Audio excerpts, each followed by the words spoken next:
Hello friends, welcome to पास करो test. और कैसी चल रही है आपकी तैयारी? आज जो हम मॉक टेस्ट लेकर आए हैं वो हिंदी सब्जेक्ट का है और हिंदी में भी पर्यायवाची शब्द।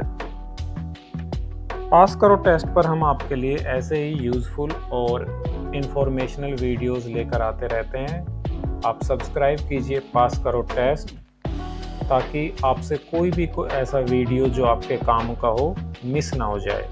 तो चलिए बिना देरी के स्टार्ट करते हैं हमारा आज का हिंदी का मॉक टेस्ट। आप अपनी नोटबुक, अपनी पेंसिल साथ लेकर बैठिए और अपने ऑप्शंस पे मार्क करते जाइए, ताकि लास्ट में आप भी अपना स्कोर टैली कर सकें।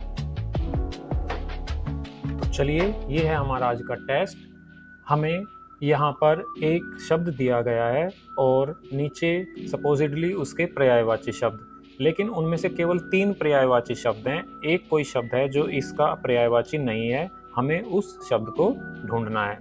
तो हमारा शब्द है अंक और ऑप्शन है ए हिस्सा, बी गिनती, सी संख्या, डी क्रमांक।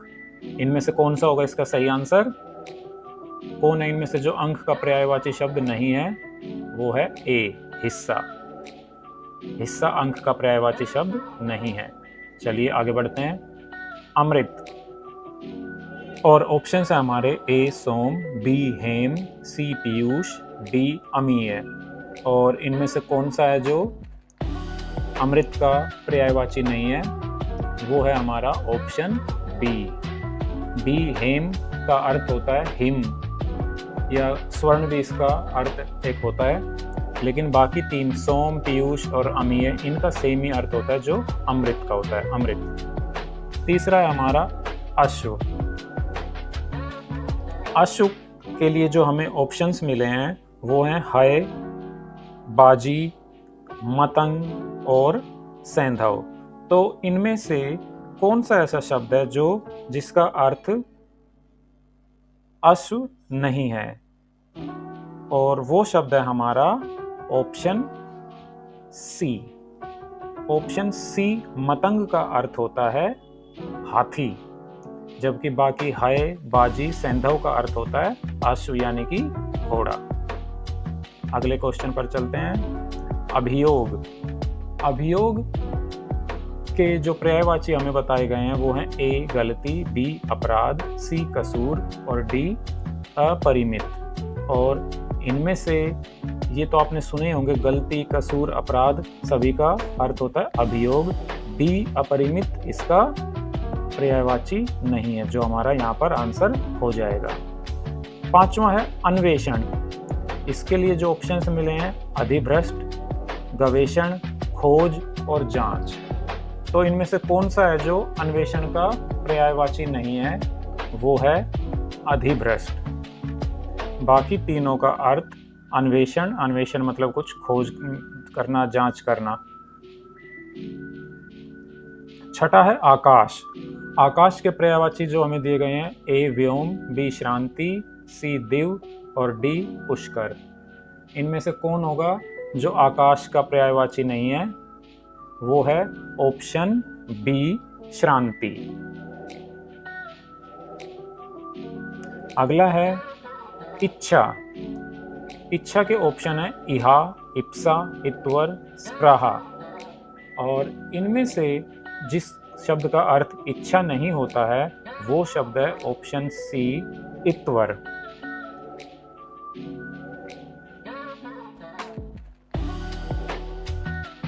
इत्वर का अर्थ होता है जिसमें दया ना हो, निर्दयी। और यहाँ पर ये था ना ऊपर श्रांति, श्रांति का अर्थ होता है थकान। आठवां इंद्राणी। इंद्राणी यानी कि देवराज इंद्र की पत्नी। अब इसके ऑप्शन है ए शची, बी सुरेंद्री, सी इंद्रा या डी इंदिरा। और इसका सही ऑप्शन है ऑप्शन डी इंदिरा। आगे चलते हैं। अगला है ईमानदार। अब इसके पर्यायवाची के ऑप्शंस में हमें मिले हैं ए आज्ञाकारी, बी निष्कपट, सी सत्यनिष्ठ या डी सत्यपरायण। और इसका सही जो ऑप्शन होगा वो होगा ए आज्ञाकारी, क्योंकि आज्ञाकारी का मतलब होता है जो आज्ञा को माने। ईमानदार का पर्यायवाची इनमें से निष्कपट, सत्यनिष्ठ और सत्यपरायण है। 10वां हमारा क्वेश्चन है ईर्ष्या। ईर्ष्या के जो हमें पर्यायवाची में ऑप्शन दिए गए हैं, ए मत्स्य, बी मत्सर, सी जलन और डी डाह। तो इसमें से जो सही ऑप्शन होगा वो है ऑप्शन ए। ऑप्शन ए मत्स्य का मतलब होता है मछली, बाकी तीनों मत्सर, जलन और डाह का मतलब वही सेम है, ईर्ष्या। नेक्स्ट ईश्वर, ए प्रभु, बी परमात्मा, सी पार्थ या डी परमेश्वर। और इसमें से जो शब्द ईश्वर का पर्यायवाची नहीं है वो है सी पार्थ। पार्थ अर्जुन के लिए प्रयोग किया जाता है। नेक्स्ट क्वेश्चन है 12वां उत्सव। उत्सव के जो हमें ऑप्शन मिले हैं वो हैं उद्दर्श, उद्धव, मह और मही। तो इनमें से कौन सा शब्द है जो उत्सव का पर्यायवाची नहीं है? वो है हमारा डी ऑप्शन, मही। मही जो दही में से निकलता है, मट्ठा जिसको बोलते हैं, वो होता है मही। बाकी तीनों का अर्थ होता है उत्सव। अगले पर चलते हैं उन्नति। उन्नति के लिए जो पर्यायवाची के ऑप्शंस हमें मिले हैं, ए उद्भव, बी उत्कर्ष, सी उत्थान और डी प्रगति। और इनमें से जो शब्द उन्नति का पर्यायवाची नहीं है वो है ए उद्भव। नेक्स्ट क्वेश्चन उल्लंघन। और उल्लंघन के पर्यायवाची में जो ऑप्शन हमें मिले हैं, ए अवज्ञा, बी अनुज्ञा, सी उपेक्षा, डी तिरस्कार। और इसमें जो सही इसका ऑप्शन है, यानी कि जो उल्लंघन का पर्यायवाची नहीं है वो है बी अनुज्ञा। अगले पर चलते हैं 15वां ऊर्जा। ऑप्शंस हैं ए ओज, बी स्फूर्ति, सी ऊष्मा और डी शक्ति। तो इनमें से कौन है जो ऊर्जा का पर्यायवाची नहीं है? वो है हमारा ऑप्शन सी ऊष्मा। ऊष्मा का मतलब होता है गर्मी। 16th क्वेश्चन ऊसर। ए शस्यहीन, बी अनुपजाऊ, सी अनुर्वर या डी उर्वरा। कौन सा इसमें से जिसका मतलब ऊसर नहीं होता है, यानी कि जो ऊसर का पर्यायवाची नहीं है, वो है हमारा ऑप्शन डी उर्वरा। उर्वरा का मतलब होता है उपजाऊ। जबकि इन सब का, चारों का, ऊसर, शस्यहीन, अनुपजाऊ, अनुर्वर, इनका सबका अनुपजाऊ मतलब जिसमें कुछ उपज ना सके वो होता है। एकत्र। ए एकाकी, बी इकट्ठा, सी पूंजीभूत या डी समवेत। तो कौन सा है जो एकत्र का पर्यायवाची नहीं है? वो है हमारा ऑप्शन ए एकाकी। एकाकी का मतलब होता है अकेला। कमल। कमल के बहुत पर्यायवाची हिंदी में होते हैं, बहुत हम बचपन से सुनते आते हैं, पंकज, नीरज और कितने सारे।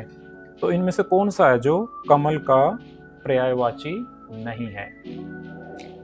ए उत्पल, बी निरसे, नहीं नीरस, या चलो निरसे लिखा हुआ है, सी अब्ज, डी अम्बुज।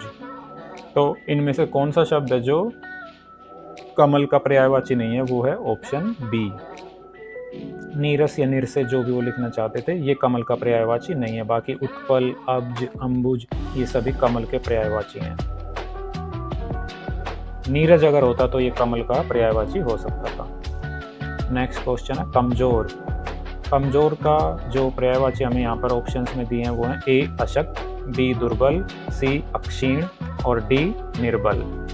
तो इसमें से कौन सा होगा जो कमजोर का पर्यायवाची नहीं है? वो है सी अक्षीण। अक्षीण जो अभी ऊपर हमारे ऑप्शन में था, अक्षीण का मतलब होता है जो क्षीण ना हो, कमजोर ना हो। चलिए अब नेक्स्ट क्वेश्चन लेते हैं 20वां किरण। इनमें से कौन सा शब्द है जो किरण का पर्यायवाची नहीं है? अंशु, रश्मि, कर या प्रत्यय। तो इसका जो ऑप्शन होगा वो होगा ऑप्शन डी प्रत्यय। प्रत्यय का मतलब होता है कोई कार्य, जबकि बाकी सभी का अंशु, रश्मि, कर का अर्थ होता है किरण। अब है खग। खग के पर्यायवाची कौन सा नहीं है इनमें से? द्विरेफ, द्विज, पक्षी, पखेरु। खग का ज़्यादातर जो हम खग के लिए शब्द यूज़ करते हैं वो होता है पक्षी। पखेरु भी यूज़ करते हैं, द्विज भी कम करते हैं, लेकिन इसका सेम अर्थ है। जो द्विरेफ शब्द है इसका अर्थ पक्षी नहीं होता है, द्विरेफ का मतलब होता है भंवरा। तो ये हमारा इसका सही ऑप्शन हो जाएगा। आगे चलते हैं। 22वां खामोश। ए नीरव, बी नीरस, सी मौन या डी शांत। इनमें से कौन सा शब्द है जो खामोश का पर्यायवाची नहीं है? वो है नीरस। नीरस का मतलब होता है जिसमें कोई रस ना हो। गौरव। गौरव का पर्यायवाची इनमें से कौन नहीं है? ए महत्व, बी सम्मान, सी दंभ या डी बड़प्पन। और इसका सही जो उत्तर होगा वो होगा ऑप्शन सी दंभ। दंभ जो है वो गौरव का पर्यायवाची नहीं होता है। दंभ मतलब जैसे घमंड करना। 24वां है घड़ा। इसके ऑप्शन है कलश, कुट, कुंभ, कुंजर। और कौन सा शब्द है इनमें से जो घड़ा का पर्यायवाची नहीं है? वो है ऑप्शन डी कुंजर। कुंजर का अर्थ होता है हाथी। 25वां घृणा। अब इनमें से घृणा का पर्यायवाची कौन सा नहीं है? भर्त्सना, जुगुप्सा, विभत्स या डी घिन। और इसका सही उत्तर है ऑप्शन ए भर्त्सना। भर्त्सना मतलब किसी की निंदा करना, वो घृणा का पर्यायवाची नहीं है। चरित्र। चरित्र का पर्यायवाची इनमें से कौन नहीं है? ए आचार, बी चपलता, सी आचरण और डी शील। और इसका सही उत्तर यानी कि जो चरित्र का पर्यायवाची नहीं है वो है बी चपलता।